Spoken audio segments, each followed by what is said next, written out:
Why do AC companies charge so much? Well, let's talk about it. Hi, this is Kenneth with Atlas AC, and at any point during this video, if you find it to be helpful, please hit the like button, and that will really help me out with the YouTube algorithms. There are largely three different types of AC companies that drive up the price of service and AC replacements, and the high prices largely come from their operating business model. First up, we have AC companies that try to frame themselves as a high-end business. They offer top customer service, and they'll roll out the red carpet for you. I mean, literally roll out the red carpet for you. These companies typically advertise everywhere. They'll be on billboards, radio, TV. They'll do local sports team sponsorships. They'll do race car sponsorships. They'll do NBA sponsorships, and so on. They typically do a lot of gimmicks like no payments for a full year if you change out your HVAC system. They'll buy back your old system for $2,000 when in reality it's only worth about $20 in aluminum and copper. And if you sign today, we're going to throw in a free car.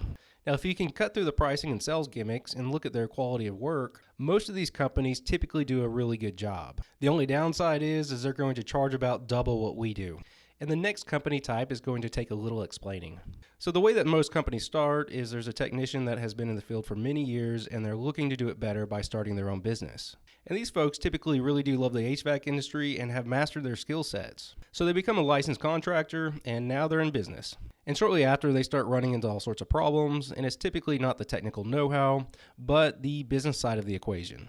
You have customer service, you have HR management where you're looking for folks to hire, you have bookkeeping, fleet management, software to deal with, systems, processes, and procedures to get in place, putting in place a management structure along with a QC follow-up process. You have city permitting and utility rebates to deal with. Then there's vendors and banking relationships.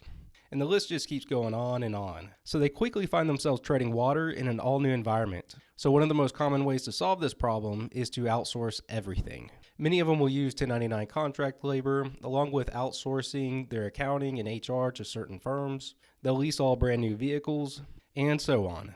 And outsourcing is far easier than insourcing, especially if you've never done it before.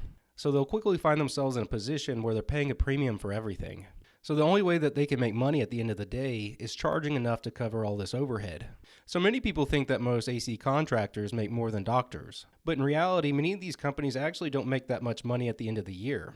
And generally, these are really good folks. However, they have a heavy business model, so you end up paying a premium. And lastly, we have private equity firms. A private equity firm is an investing partnership who will buy a bunch of companies, consolidate them, and then sell them as a conglomerate. And obviously that's oversimplified, but you get the gist. So about every decade or so, PE firms will come into the HVAC industry and buy up a bunch of companies. And these HVAC companies that they target are typically a little bit bigger, bringing in probably more than $10 million in annual revenue. And a lot of these companies have been around for multiple generations, and they have been able to create a very loyal customer base. So the HVAC owner will sell to a PE firm and essentially trade the majority of his company in stock options of the conglomerate. And so when they go to sell the conglomerate, that's when they get their payday. And a lot of times a PE firm will add a different management team to that HVAC company. From there, they're going to need to start propping up numbers to maximize the sale. From there, they're going to start using cheaper equipment, jack up their prices, and leverage their loyal customer base. Basically, squeeze as much profit out of it as you possibly can in a short period of time. Do this across the board with a couple dozen HVAC companies, roll them all together, then IPO them on the stock market. And then bam, there's your payday. Then leave that dumpster fire for others to deal with. Now, to be fair, there are a few PE firms that do a lot better job. However, they have to be very well capitalized with a long-term game plan, which ends up being very rare. However, PE firms are considered to be very high risk, and very few end up being successful. So many PE firms end up screwing over dozens of well-established businesses, along with their loyal customer base, and the owners get screwed over as well. And the reason why I'm bringing up PE firms is I'm aware of dozens of HVAC companies in our service area recently got bought up by them. Their pricing is going through the roof and their reputation is starting to get damaged. These three business types do make up the bulk of AC companies. Because of this, even if you get 3 or 4 bids, a lot of times all the quotes still come out to be pretty high.